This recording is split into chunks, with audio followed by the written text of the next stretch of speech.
D'après vous, quelle image appartient à quel drone? Donnez tout de suite votre avis en commentaire et on décortique ça ensemble dans cette vidéo. Salut les créateurs, bienvenue dans cette première vidéo du guide photovideo.fr. N'hésitez pas à tout de suite tabasser le bouton abonnement si vous voulez suivre les autres reviews de matos qui arriveront sur cette chaîne. Pour ceux qui me connaissent, j'ai une chaîne principale sur laquelle je vais faire un petit peu moins de reviews de matos, un petit peu plus de projets artistiques. Et donc ici sur la chaîne du guide, je vais pouvoir vous partager mes impressions sur différents types de matériel. Aujourd'hui on va parler de drone, du dernier né de chez DJI. J'ai nommé le DJI R2S et on va le confronter à son rival actuel, celui qui lui ressemble le plus, l'iconique Mavic 2 Pro. Alors, ces deux drones se ressemblent énormément sur le papier, on a à peu près le même capteur, je pense même que c'est exactement le même capteur, on y reviendra un petit peu plus tard, mais ce drone là bien sûr le R2S est l'évolution du Mavic, celui-là il s'appelle encore Mavic, les noms changent, c'est un petit peu compliqué chez DJI en ce moment, du Mavic R2 qui était déjà très bien, qui était mon drone de choix personnel en 2020 et je pensais aussi pour 2021, mais on a donc maintenant le R2S. Vous avez bien sûr en entrée de gamme le DJI Mini 2, on n'en parlera pas aujourd'hui, on va vraiment se concentrer sur les deux qui se ressemblent beaucoup, on va voir les points identiques entre ces deux drones et bien sûr les points qui les différencient et puis bien sûr on verra à la fin de la vidéo lequel est potentiellement le plus adapté à votre besoin et à votre budget aussi, c'est quand même un point important. Et n'oubliez pas que si vous souhaitez soutenir la chaîne tout en achetant votre drone, vous pouvez passer par les liens affiliés qu'il y a dans la description. Le premier élément qui va différencier ces deux drones, c'est forcément leur poids respectif et bien sûr leur encombrement aussi, puisque le R2S fait moins de 600 grammes, on est sur du 595 grammes pour être précis, et le Mavic 2 Pro, on est à plus de 900 grammes, presque 1 kg, enfin 900 et quelques grammes, mais c'est quand même lourd dans un sac à dos, c'est plus encombrant bien sûr, ça prend plus de place, et là on est sur quelque chose de plus compact. Le Mavic R2, premier du nom on va dire, donc le Mavic R2 de base, était mon drone de choix, je vous l'ai dit, parce qu'il était plus compact, plus léger dans le sac à dos, donc pour un drone de tous les jours, c'est quand même plus pratique et il a lui aussi une très très bonne qualité, hein. Franchement, vous pouvez vous intéresser à ce drone-là, il est très bien aussi.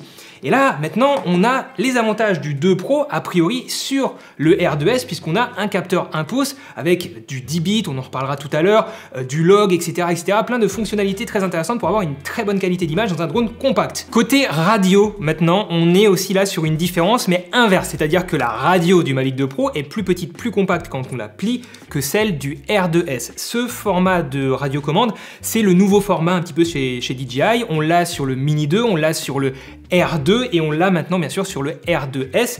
L'avantage de cette radio quand même, c'est que elle a quelque part une meilleure prise en main, même si celle-ci n'est pas désagréable du tout. Vous avez la position du smartphone qui est basse en fait, et ici le smartphone qui vient se positionner sur le haut de la télécommande. Honnêtement, à l'usage, ça ne fait pas de grande différence. Je commence à bien apprécier la position haute du smartphone par rapport à la position basse, mais à l'usage, c'est pas un point qui va vraiment les différencier, je pense. Par contre, ce qui est intéressant à noter, c'est que cette radiocommande plus grosse, elle n'est pas plus grosse pour rien, c'est tout simplement qu'elle a une meilleure autonomie, et ça, c'est vraiment un gros point positif lorsque vous partez sur une grosse journée de tournage, ou même peut-être pour un bivouac ou plusieurs journées en montagne par exemple, avec des nuits en refuge, vous pouvez peut-être pas recharger la télécommande facilement.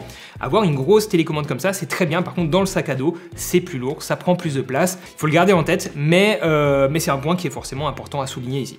Donc voilà pour les radiocommandes, plus encombrant sur le R2S, mais meilleure autonomie. Une des nouveautés sur le R2S, c'est l'apparition de 2 nouvelles antennes intégrées au drone pour la retransmission du signal et de la vidéo. On n'est plus sur 2 antennes comme sur le 2 Pro et sur les autres drones de chez DJI, on est passé sur 4 antennes pour une meilleure retransmission du signal, plus de fiabilité et une meilleure portée, puisque sur le 2 Pro, on peut aller jusqu'à 10 km et sur le R2S, on nous annonce une portée qui peut aller jusqu'à 12 km, on gagne 2 km. De toute façon, en théorie, on n'a pas le droit d'aller aussi loin, mais ça, c'est un autre débat. On est juste là pour étaler les specs des deux drones. 10 km ici, 12 km ici, potentiellement à l'avenir une compatibilité avec le DJI FPV, c'est ce que je pense, rien d'officiel à ce stade-là, étant donné que le système DJI FPV, donc du drone FPV de chez DJI, se base sur 4 antennes. En gros, pour ceux qui n'auraient pas suivi, ça vous permettrait potentiellement de piloter ce drone avec le casque DJI FPV.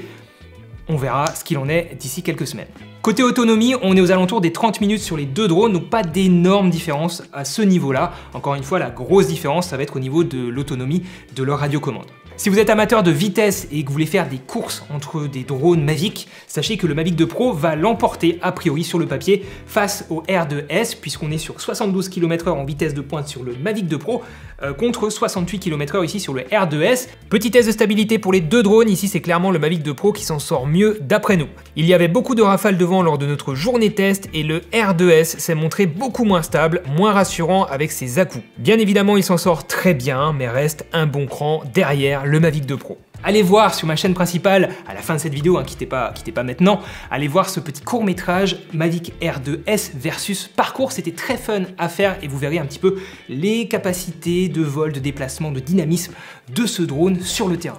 Concernant l'autonomie, pour revenir à nos moutons quand même, ce qui est très intéressant sur le R2S, c'est que si vous avez comme moi si vous êtes déjà possesseur d'un Mavic R2, les batteries sont compatibles. Si vous avez le pack combo, si vous avez acheté le pack combo du Mavic R2, vous pourrez utiliser les 3 batteries du pack combo du R2 sur le R2S. Ça, c'est quand même la moindre des choses. Heureusement, DJI n'a pas été idiot à ce niveau-là, et ce qui fait que sur le tournage de mon petit court-métrage parcours, j'ai pu utiliser 6 batteries. Au final, j'en ai utilisé que 4, mais en tout cas, j'avais cette possibilité de compter sur mes anciennes batteries pour le nouveau drone, et ça, c'est pas anodin. Parlons maintenant sécurité et capteurs qu'il y a sur ces drones pour détecter les obstacles et éviter de crasher le drone comme j'ai pu le faire en désactivant ces capteurs lors de ma vidéo parcours. Donc sur le R2S, on a un petit désavantage, puisque sur le Mavic 2 Pro, on a 2 capteurs de plus, en tout cas 2 axes de plus qui sont sécurisés par des capteurs. Ce sont les axes latéraux, donc à droite et à gauche du drone. Sur le R2S, on a des capteurs qui vont regarder vers le haut, vers l'avant, vers l'arrière, vers le dessous du drone, mais pas sur les côtés. Donc si vous êtes en travelling latéral comme ça, vous pouvez potentiellement vous prendre des murs, des arbres, si vous ne faites pas attention, alors que sur le Mavic 2 Pro, on a des capteurs de présence sur les côtés pour un petit peu plus de sécurité. Il faut bien lui trouver encore quelques petits avantages. Parlons maintenant du point le plus important, je pense, le plus excitant sur ce R2S, c'est l'upgrade du capteur. On est passé sur un capteur, donc ici on était sur 48 millions de pixels, certes, grosse résolution, etc., c'est très intéressant, mais on est sur un petit capteur. Et là, on est passé sur un capteur 1 pouce comme celui du Mavic 2 Pro. Alors, celui du Mavic 2 Pro est labellisé Hasselblad. Il faut savoir que DJI a racheté Hasselblad il y a quelques années, ça doit faire peut-être 3-4 ans maintenant. Et je pense que pour mettre en avant ce partenariat, mettre en avant ce rachat, ils en ont profité et ils ont mis Hasselblad sur le capteur pour un petit peu survendre potentiellement les capacités de ce capteur. C'est surtout une question de colorimétrie à l'intérieur, a priori. Sur le R2S, on n'a plus marqué Hasselblad, c'est plus indiqué. Par contre, on est sur un capteur qui ressemble vraiment beaucoup en termes de spec à celui du 2 Pro, donc je pense que c'est vraiment le même capteur. C'est un capteur donc de 1 pouce qui est relativement grand pour un drone de cette taille-là, hein, c'est vraiment ça l'avantage, et qui fait donc 20 millions de pixels comme sur le 2 Pro. Donc sur le papier, on a a priori les mêmes capteurs et donc la même qualité d'image que sur le 2 Pro. Par contre, là où le Mavic 2 Pro garde un avantage, selon moi, un avantage certain, mais qui n'est pas forcément utile à toutes et à tous, c'est sa capacité à proposer une ouverture variable, l'ouverture de son objectif. On peut aller de f2.8, donc très lumineux, à f11, moins lumineux. Pourquoi? Typiquement pour potentiellement se passer d'un filtre ND, si vous n'avez pas de filtre ND sur ce Mavic 2 Pro, qui, je crois, de base n'est pas vendu avec un pack de filtre ND inclus dans le pack combo, ce qui est par contre le cas sur les nouveaux drones de chez DJI, notamment ici le R2S. Il arrive avec un pack de filtre ND. Et sur ce drone-là, si vous vouliez donc baisser la vitesse d'obturation lorsqu'il y a plein de lumière, par exemple filmer à 1/50e de seconde pour avoir du flou de mouvement comme j'ai pu le faire avec mes sportifs, hein, forcément je voulais du flou de mouvement, et il y avait pas mal de soleil, donc j'ai baissé ma vitesse d'obturation. Sur le Mavic 2 Pro, vous n'avez pas forcément besoin de filtre ND puisque vous pouvez fermer le diaphragme, c'est un petit peu plus technique mais c'est pas grave, fermer le diaphragme pour arriver donc à limiter la quantité de lumière qui traverse l'objectif et donc vous permettre de diminuer la vitesse d'obturation. Sur le R2S, vous n'avez pas cette possibilité-là, encore une fois, c'est pas indispensable dans la majorité des cas, donc c'est pas forcément un gros point négatif du R2S. Et en plus, il arrive avec, enfin dans le pack combo, hein, que je vous recommande forcément, il arrive avec un pack de filtres ND, un ND4, ND8, ND16, ND32 que j'ai utilisé du coup pendant le tournage de ce petit clip parcours pour pouvoir donc limiter la quantité de lumière et baisser mon shutter à 1/50e de seconde pour avoir du flou de mouvement. Voilà, ceci étant dit, vous avez compris un petit peu la différence par rapport à cette capacité donc de fermer ou pas l'ouverture. Petit avantage quand même sur le Mavic 2 Pro, avantage encore une fois qui n'est pas rédhibitoire pour le R2S. Et là par contre, à l'opposé, une autre différence, et j'allais dire un avantage pour le R2S, mais qui n'en est pas forcément un pour tout le monde, c'est son objectif qui est un petit peu plus grand angle, puisqu'on est sur un équivalent 22 mm, alors que sur le Mavic 2 Pro, on est sur un équivalent 28 mm, donc on est plus serré. Ça plaira à certains, ça déplaira à d'autres. En ce qui me concerne, j'ai apprécié filmer en grand angle ici pour le test du R2S, et à l'époque, j'appréciais aussi le 28 mm un peu plus serré du Mavic 2 Pro. Encore une fois, là, c'est à vous de savoir un peu quelles sont vos préférences. Et puis, si vous voulez sortir vos vidéos en 1080p, vous pouvez cropper dans les deux et un peu simuler un champ un petit peu plus restreint, même si c'est pas forcément ce que je vous conseille.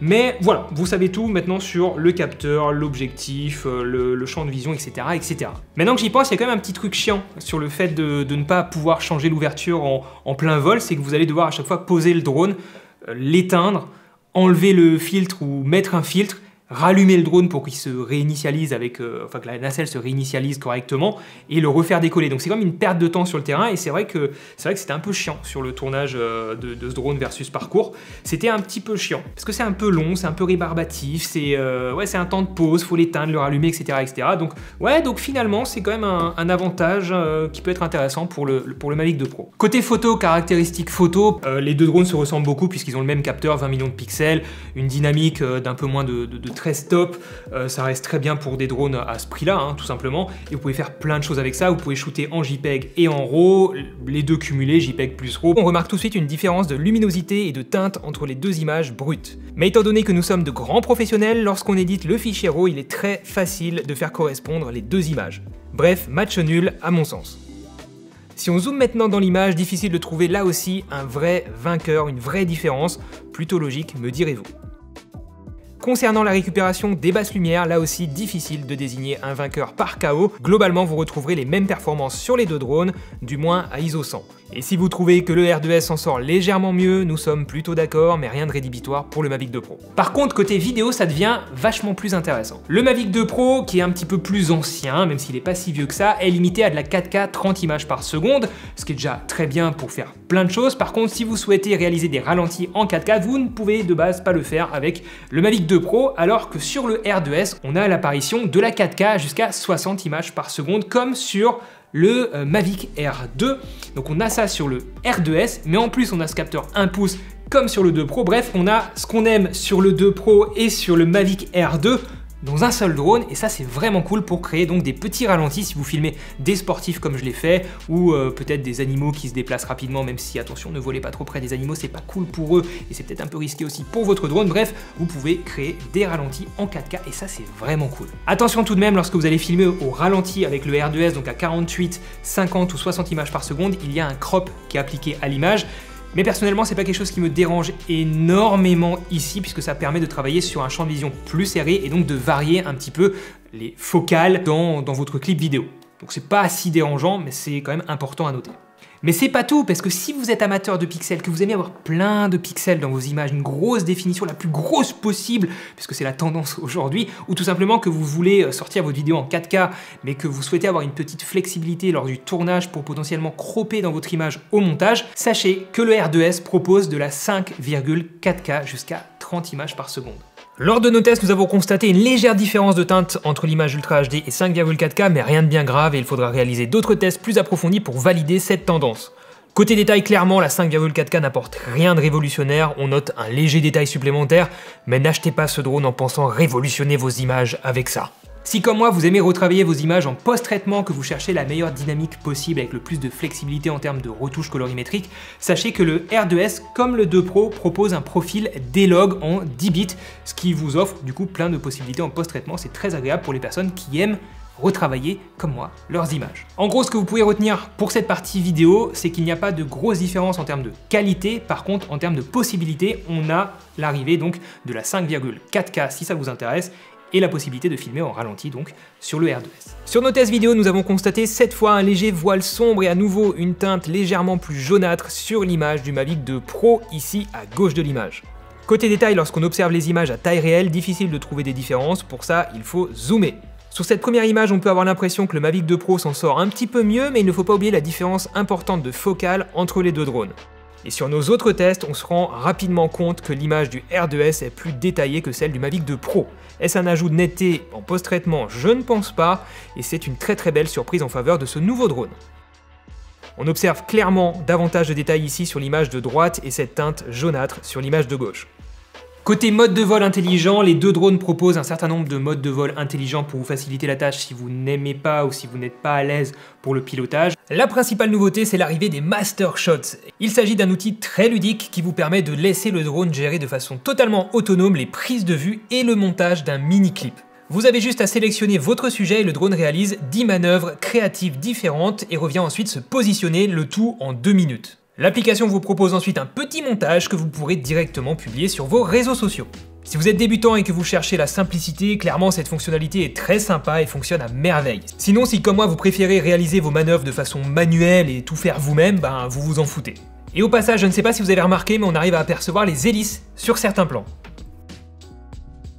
Sur le 2 Pro, vous avez un petit peu moins de fonctionnalités, des fonctionnalités qui sont un petit peu plus anciennes en termes de performance. Ici, on a une mise à jour globale de tous ces modes de vol intelligents, donc point positif, bien sûr, on va dire argument supplémentaire ici pour le R2S. Typiquement, sur le R2S, on est passé sur la version 4.0 de l'ActiveTrack et du système APAS, donc le drone est censé pouvoir faire un meilleur suivi que le Mavic 2 Pro et pouvoir mieux éviter les obstacles et mieux contourner les obstacles que le Mavic 2 Pro. J'ai pas fait le test comparatif. On va faire confiance à DJI sur ce point-là. Bon, finalement, on a pris le temps de tester ces mises à jour de l'ActiveTrack et de l'APAS. Premièrement, il faut savoir que le Mavic 2 Pro ne vous autorise pas à débuter un suivi de sujet si le drone est trop bas. L'image de gauche est donc un petit peu plus haute que celle de droite. Globalement, les deux drones s'en sont très bien sortis sur ce premier test, mais il est vrai que le R2S a été globalement beaucoup plus fluide et rassurant dans ses mouvements. L'absence de capteur sur les côtés de ce R2S m'a parfois fait un petit peu peur lors de certaines manœuvres latérales, mais au final, tout s'est très bien déroulé. On peut également noter que le Mavic 2 Pro a pris un petit peu moins de risques lors du suivi. Sur cet autre test très intéressant aussi, dans l'obscurité cette fois et avec beaucoup plus d'obstacles, plusieurs choses intéressantes sont à relever. Premièrement, c'est le R2S qui a étonnamment perdu en premier le suivi en raison de la faible luminosité. Par contre, celui-ci s'est beaucoup mieux positionné face aux premiers obstacles, là où le Mavic 2 Pro s'est coincé dans les branchages et on a même touché à plusieurs reprises. Bref, j'ai dû augmenter la luminosité de l'image du R2S pour qu'il me retrouve, mais vous noterez que le Mavic 2 Pro a aussi fini par me perdre dans l'obscurité et qu'il a finalement réussi à me retrouver. Par la suite, c'est clairement le R2S qui m'a donné beaucoup plus confiance de par sa fluidité dans son suivi, alors que le Mavic 2 Pro donnait davantage d'à-coups comme s'il n'était pas vraiment sûr de lui lors de son suivi. Si on se concentre maintenant sur le R2S, vous noterez à quel point son suivi est assez bluffant et vraiment, j'ai pu très rapidement lui faire totalement confiance. Côté application, on est toujours sur DJI Go 4 ici sur le Mavic 2 Pro. C'est pas une application vraiment mourante, mais en tout cas, elle est un petit peu plus ancienne et elle tend à disparaître puisque sur les nouveaux drones de chez DJI, notamment le Mini 2, le Mavic Air 2 et sur le R2S, on est sur l'application DJI Fly qui est censée être plus ergonomique et plus mis à jour potentiellement. Voilà. En vrai, j'ai pas d'infos sur la fréquence des mises à jour de chacune des applications, mais le constat, c'est que DJI Go 4 n'est plus utilisé sur les nouveaux drones de chez DJI depuis pas mal d'années. Parlons prix maintenant, sans doute le point le plus important puisque le R2S est proposé dans un pack de base à 999 €, donc on est juste en dessous des 1000 €. Dans le Flymore combo, donc avec les 3 batteries, les fils trendy, etc., forcément le pack que je vous recommande, il est proposé à 1299 €. Et si vous voulez ajouter à cela le DJI Care Refresh pour avoir un remplacement, une protection de votre drone en cas de crash, ça aussi je vous le conseille vivement, on arrive à 1369 €. Concernant le Mavic 2 Pro, on est plus cher puisque de base on est à 1249 € et pour le Flymore, comptez 1630 €. En conclusion, vous l'aurez compris, ce R2S est très séduisant et ça sera clairement mon drone de choix en 2021. Il a tout ce que j'aime dans le Mavic 2 Pro et tout ce que j'aime aussi dans le Mavic Air 2. En gros, si l'absence des capteurs sur les côtés et l'absence de l'ouverture variable de l'objectif ne vous dérange pas plus que ça, et personnellement ça ne me dérange pas plus que ça, et ben ce drone est clairement fait pour vous face au Mavic 2 Pro. vous pouvez sauter dessus. Et encore une fois, je vous conseille vivement de partir sur le Fly More combo avec les batteries supplémentaires, etc. et potentiellement le Care Refresh. Mais n'oubliez pas non plus qu'il y a d'autres drones très intéressants, potentiellement pour des budgets plus restreints. Typiquement, le DJI Mini 2 reste un très bon drone aussi qui filme en 4K. Il est plus petit, plus compact, il se glisse dans une poche, donc très intéressant aussi, forcément moins cher. Il y en a pour tous les budgets chez DJI et même auprès d'autres marques. En tout cas, ici, vous savez maintenant ce qu'il en est du R2S face à son principal rival aujourd'hui, le Mavic 2 Pro. Je l'ai dit tout à l'heure, je le redis, qui est aussi en plus plus cher. Et on peut peut-être s'attendre clairement à une mise à jour de cette gamme Pro pendant cette année 2021. On n'a pas l'info officielle, mais clairement un Mavic 3 Pro devrait arriver avec forcément des fonctionnalités qui vont surpasser, je pense, ce serait logique, le R2S. Mais à ce stade, le R2S reste le drone de choix dans cette gamme de prix. Si un de ces drones vous intéresse, que vous souhaitez soutenir la chaîne par la même occasion, déjà abonnez-vous, ça nous fera plaisir. Bienvenue à vous. Petit pouce bleu si vous avez apprécié ce comparatif, petit commentaire pour nous dire que vous êtes présent sur cette chaîne YouTube. Et bien sûr, il y a donc des liens affiliés dans la description, ça nous permettra de nous aider à développer cette chaîne YouTube. Donc n'hésitez pas à passer par ces liens si vous souhaitez acheter un drone. C'était Olivier, je vous remercie, à très bientôt les créateurs, restez créatifs, ciao!